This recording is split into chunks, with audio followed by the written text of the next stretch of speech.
Il est né français. Après, il a fait une vie en tant que Français, et effectivement, quand je suis né en juillet 62, il était français. Il a été naturalisé, le décret maintenant a été publié, tout est public, hein, en novembre 62. Le 6 novembre, pour être exact. Voilà, 6 novembre, voilà, vous les connaissez bien. Donc, ok. Donc ça, il a été naturalisé ivoirien parce que le président Foy voulait le nommer ministre en février 63, ce qu'il a fait. Et donc, il l'a naturalisé pour pouvoir le nommer ministre ivoirien. Alors après ça, on avance. Vraiment, je vais vous dire aujourd'hui une chose que ma famille sait, mais que je reçois des leçons du fouettisme régulièrement de gens qui n'ont jamais rencontré Houphouët-Boigny. Moi, je l'ai vu toute ma vie. Et enfin bref.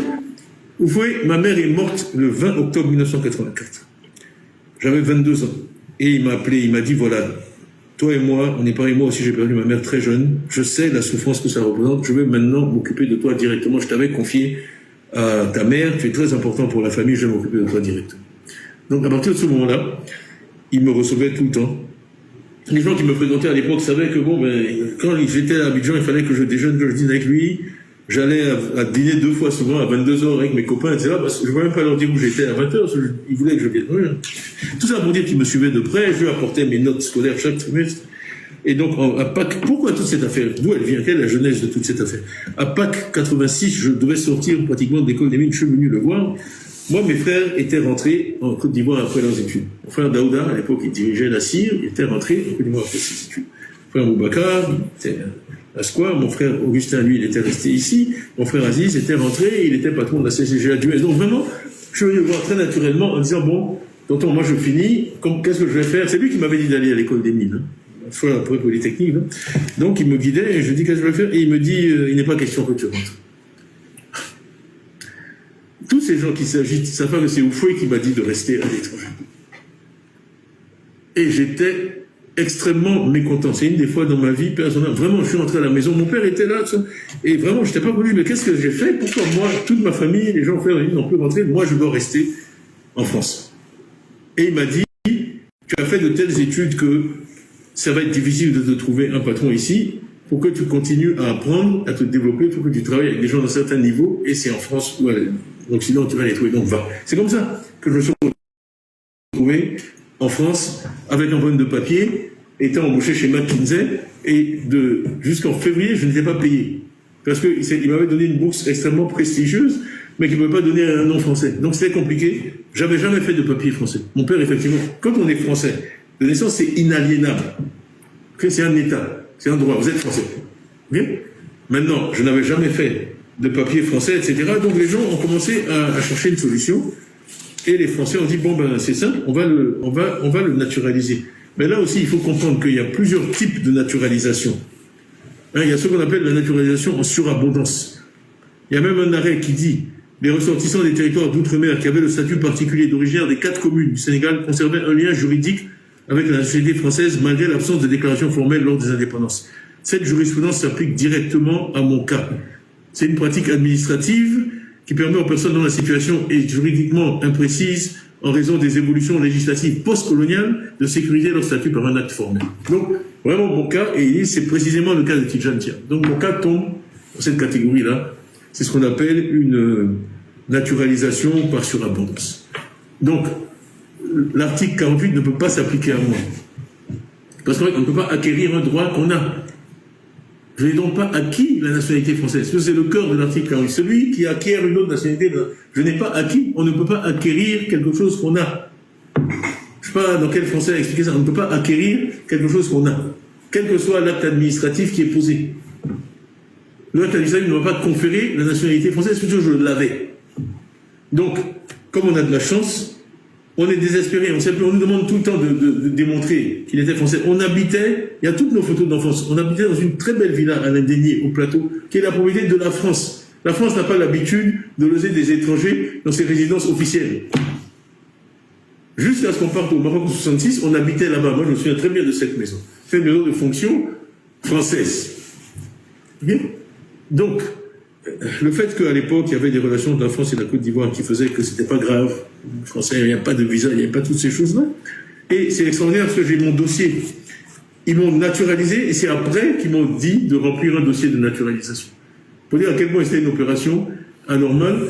Ils m'ont naturalisé en février, le décret est sorti, et c'est en avril, le 3 avril 87, que j'ai signé les papiers.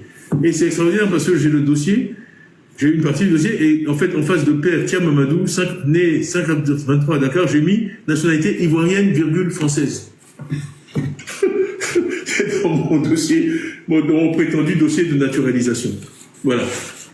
Il est de nationalité, mon père est de nationalité française. Et l'opération qui a été faite pour moi, c'est quelque chose qui... Je ne suis pas le seul dans ce cas-là, ça s'est fait dans plein de cas. Voilà. Alors, c'est vraiment une... Bon, je ne sais pas si c'est un compliment ou... En tout cas, c'est une temps vraiment que les gens se soient accrochés à cette chose-là, tellement, comme une sorte de bouée, de dernier recours, comme s'il fallait à tout prix empêcher le mauvais, méchant, malfaisant Tidjane Thiam d'arriver un jour à la présidence de la République, parce qu'il n'a fait que du mal pendant toute sa vie, c'est un méchant, un violent, un mauvais. Donc, non, c'est ça. Donc, on prend une loi qui a 61 ans, qui n'a jamais été appliquée. On dit, si, il y a un gars qui s'appelle Tioté, on l'a appliqué en 2011, mais c'est un cas complètement différent. Et la chose la plus comique, c'est que moi, on m'a envoyé la carte d'électeur de Tioté. Tioté, il est sur la liste électorale à l'heure où on parle. Tu peux aller vérifier. Siluao, Tioté, le gars dont on dit que c'est l'exemple même de l'application de la liste, il est sur la liste électorale à l'heure où on parle. Et moi, on m'a enlevé de la liste. Donc, il y a plein de... Mes avocats, vous avez dû suivre la conférence de presse. Hein. Mes avocats ont soulevé un certain nombre de problèmes. On dit effectivement c'est sans appel, mais on pense qu'il y a de vrais problèmes avec la décision qui a été prise de la manière dont elle a été prise. Quand je dis on a de la chance, le maire Oho est allé chercher à la mairie du Plateau mon registre de naissance. Et vous savez que beaucoup de registres ont brûlé. Et par miracle, le mien n'a pas brûlé. Donc ils ont trouvé le lundi de Pâques mon registre avec mon numéro 394 et je suis enregistré au registre des Européens. Donc ça aussi c'est une chose qu'ils ont du mal à expliquer. Comment un gros noir comme moi, s'il n'est pas français, peut être enregistré au registre des Européens. Donc, je remercie le vieux Amadou Thiam, il était méticuleux. Et il y avait le registre, bon, on appelait avant indigène et qui après est devenu registre central des Ivoiriens, et moi, j'étais enregistré. Donc, on dit que c'est pas suffisamment de preuves que mon père est français. Donc, bon, écoutez, on continue, on va fournir tous les éléments. Le point de fond, c'est que cet article, contrairement à ce qui s'agite beaucoup, n'est pas applicable. Maintenant, tout cela dit, moi, je pense que c'est une mauvaise loi. Je pense qu'elle n'a pas été appliquée pendant 64 ans. Parce que c'est une mauvaise loi, et je pense qu'il faudra la changer. On a copié une loi française, qui elle-même a été abrogée en 73. La France a changé ça depuis 52 ans. Okay? Pour dire que maintenant, en France, vous pouvez perdre la nationalité française que si vous en faites la demande express. Donc le concept de perte automatique de nationalité est discrédité, et il devrait l'être parce que la nationalité, c'est un attribut fondamental de la personne humaine, et aucune loi, aucune constitution ne devrait pouvoir vous en déchoir automatiquement. Ça, c'est un droit fondamental. C'est tellement important, il faudrait que pendant 38 ans, on dit, si un État considère pendant 38 ans que je n'étais pas ivoirien, on n'a jamais notifié. Moi, en tout cas, je ne savais pas. Quand je me suis présenté comme candidat pour être président du PDCI, quand je suis allé m'inscrire sur la liste, tout le monde était fier. Hein. On m'a mis sur la première page de tous les journaux. Les agents électoraux ont fait des selfies avec moi. Eux non plus, ils ne savaient pas que je n'étais pas ivoirien. Moi, je ne savais pas. Beaucoup de gens ne savaient pas. Donc, un jour, moi, je n'avais jamais entendu parler de cette loi. C'est quelqu'un qui me l'a mis sous le nez un jour. On dit, ah, mais ils veulent utiliser ça pour t'empêcher d'être candidat. Et j'ai regardé, c'est là que j'ai découvert que cette loi existait, qui, je le répète, n'a jamais été appliquée. Mais dans tous les cas, elle ne s'applique pas à moi. Mais je dis quand même qu'il faudra, le moment venu, revoir tout ça. Voilà. Merci, Président. Merci. Tim, qu'est-ce que vous pensez donc ici de la réponse du président Tidjane Thiam sur le cas de sa nationalité française? Il reconnaît cette nationalité, mais qu'il dit ne pas avoir, c'est-à-dire qu'il n'a pas eu besoin d'acquérir cette nationalité car il avait déjà, étant né d'un père français. Et il a démontré. Ce qui fait donc de sa condamnation aujourd'hui une condamnation politique. Beaucoup de personnes parlent de ce sujet.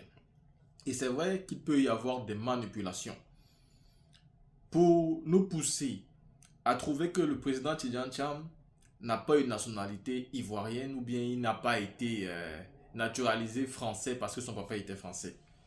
Les politiciens du RHDP font des vidéos tous les jours.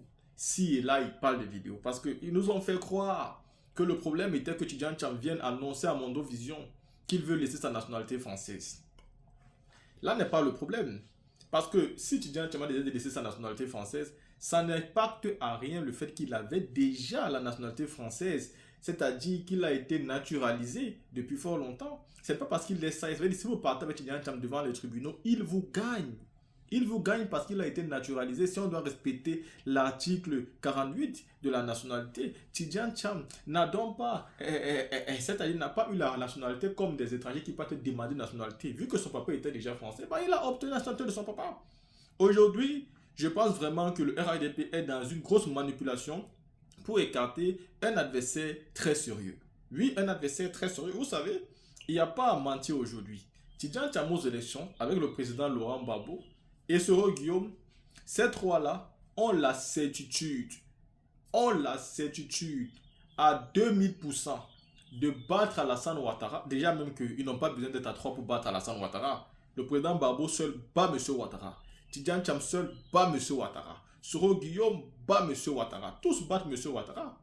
Donc Ouattara aujourd'hui c'est parce qu'il voulait disqualifier le président Gbagbo, disqualifier Blé Goudé, disqualifier Soro Guillaume.